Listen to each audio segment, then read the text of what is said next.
Hello friends, welcome to Surya's kitchen. இன்னைக்கு இந்த வீடியோவில் நல்ல சூப்பரான சுவையான மாம்பழ கேசரி எப்படி பண்ணுறதாங்க பார்க்க போகிறோம். சீசன் இருக்கும்போதே இந்த மாதிரி செஞ்சு சாப்பிட்டு பாருங்கள், ரொம்ப ரொம்ப சூப்பராக இருக்கும். இப்போ வாங்க இந்த கேசரியை நம்ம எப்படி பண்ணுறதுன்னு பார்த்துடலாம். இப்போ இந்த கேசரி செய்கிறதுக்கு ஸ்டவ் ஆன் பண்ணி அதில் ஒரு பேன் வச்சுட்டு 2 ஸ்பூன் அளவுக்கு நெய் சேர்த்துக்கலாம். நெய் வந்து கேசரிக்கு மொத்தமாக ஒரு 1/2 கப் அளவுக்கு தேவைப்படும். இப்போ இந்த 2 ஸ்பூன் நெய் சேர்த்துட்டு நெய் நல்லா சூடானது கொஞ்சமாக முந்திரி பருப்பும் திராட்சையும் சேர்த்து நெய்யில் நல்லா வறுத்துக்கலாம். லைட்டாக பொன்னிறமாகிற அளவுக்கு நல்லா வறுத்துக்கோங்க. முந்திரியும் திராட்சையும் நல்லா வறுப்பட்டதும் ஒரு சின்ன பாத்திரத்தில் மாற்றி எடுத்து வச்சுக்கோங்க. இது கூட வேணும்னா நீங்கள் பாதாம் கூட சேர்த்து வறுத்துக்கலாம். இப்போ இந்த எண்ணெயிலேயே 1 கப் அளவுக்கு ரவை சேர்த்துக்கலாம். உங்கள் வீட்டில் இருக்கக்கூடிய சின்ன கப்பில் அளந்து எடுத்துக்கோங்க. இப்போ இந்த கப்பில் நான் 1 கப் அளவுக்கு ரவை சேர்த்துக்கிறேன். இப்போ இந்த நெய்யில் ரவையை நல்லா வறுத்துக்கலாம். ஒரு 3லேருந்து 4 நிமிஷத்துக்கு மிதமான தீயில வச்சுட்டு நல்ல வாசனை வர அளவுக்கு நல்லா வறுத்துக்கோங்க. இப்போ பாருங்க, ரவை நல்லா வறுபட்டுருச்சு.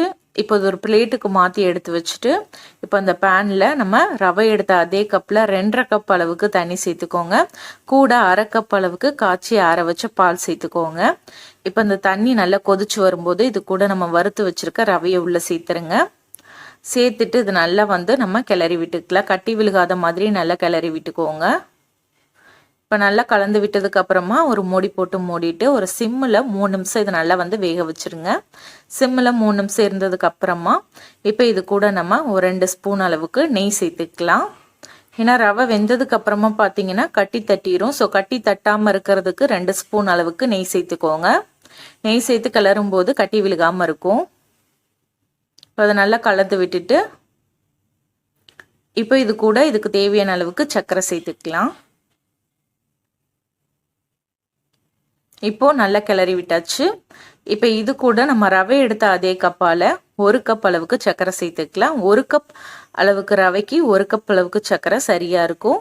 உங்களுக்கு இனிப்பு கூடுதலாக வேணும் அப்படின்னா 1.5 கப் அளவுக்கு சேர்த்துக்கோங்க. மாம்பழத்துடைய இனிப்பு தன்மையை பொறுத்து நீங்கள் சர்க்கரையோட அளவை கூட்டி குறைச்சி சேர்த்துக்கலாம். நல்ல இனிப்பான மாம்பழம்னா 1 கப் சர்க்கரை போதும். இனிப்பு கம்மியாக இருக்க மாம்பழம் அப்படின்னா 1.5 கப் அளவுக்கு சர்க்கரை சேர்த்துக்கோங்க. அப்போ தான் நல்லாயிருக்கும். இப்போ சர்க்கரை சேர்த்துட்டு நல்லா கிளறி விட்டுக்கலாம். கட்டி விழுகாமல் நல்லா கிளறி விட்டுக்கோங்க. சர்க்கரையெல்லாம் நல்லா கரைஞ்சி வரும். இப்போ சர்க்கரையெல்லாம் நல்லா கரைஞ்சதும் இது கூட 1 கப் அளவுக்கு மாம்பழ விழுது சேர்த்துக்கலாம். ஒரு மாம்பழத்தை நல்லா நான் வந்து கிரேட்டரில் துருவி எடுத்திருக்கேன். நம்ம மிக்சியில் போட்டு அரைச்சி எடுக்கும்போது கொலன்னு ஆயிரும். அதனால துருவி சேர்த்துக்கோங்க. கூடவே கொஞ்சமாக பொடியாக கட் பண்ணினா மாம்பழ துண்டுகளையும் சேர்த்துக்கலாம். சேர்த்துட்டு நல்லா கிளறி விட்டுக்கலாம். நான் இதுக்கு பங்கனப்பள்ளி மாம்பழம் தாங்க எடுத்திருக்கேன். அது வந்து லைட்டாக எல்லோ கலர் தான் உங்களுக்கு கலர் கிடைக்கும். நீங்கள் செந்தூரம் மாம்பழம் எடுத்தீங்கன்னா நல்ல ஒரு ஆரஞ்சு கலரில் உங்களுக்கு வந்து கேசரி கிடைக்கும். இதுக்கு மாம்பழத்தை நீங்கள் எடுக்கும்போது நல்ல இனிப்பாக இருக்கக்கூடிய மாம்பழமாக எடுத்துக்கோங்க. அப்போ தான் கேசரி வந்து நல்ல டேஸ்ட்டாக இருக்கும். இப்போ அதை நல்லா கிளறி விட்டாச்சு. இது கூட இப்போது நான் கொஞ்சமாக ஃபுட் கலர் சேர்த்துக்கிறேன். இது வந்து முற்றிலும் ஆப்ஷனல் தான். இது கூடவே கொஞ்சம் உப்பு சேர்த்துக்கிறேன். நீங்கள் வீட்டில் செய்யும்போது ஃபுட் கலரை வந்து அவாய்ட் பண்ணிக்கலாம். இந்த மாம்பழத்துடைய கலரே உங்களுக்கு போதும். லைட்டான ஒரு எல்லோ கலர் கிடைக்கும் உங்களுக்கு. இப்போ அதை நல்லா நம்ம கிளறி விட்டுக்கலாம். ஒரு 2 நிமிஷத்துக்கு இது நல்லா நம்ம கிளறி விட்டுறலாம். அந்த நெய்யெல்லாம் நல்லா பிரிஞ்சு வரணும். அப்போ தான் கேசரி வந்து நல்லா வந்து டேஸ்ட்டாக இருக்கும். இப்போ பாருங்க, இது கூட நம்ம கடைசியாக நெய்யில் வறுத்து வச்சுருந்த அந்த முந்திரி பருப்பும் திராட்சையும் சேர்த்துட்டு கடைசியாக வாசனைக்கு கொஞ்சம் ஏலக்காய் தூளும் சேர்த்து விட்டுட்டு இதை நல்லா வந்து கிளறி விட்டுக்கலாம். ஒரு 2 ஸ்பூன் அளவுக்கு இப்போ நான் நெய் சேர்த்துக்கிறேன். மொத்தமாக பார்த்தீங்கன்னா 1/2 கப் அளவுக்கு நெய் தேவைப்படும். ரவை எடுத்து அதே கப்பில்.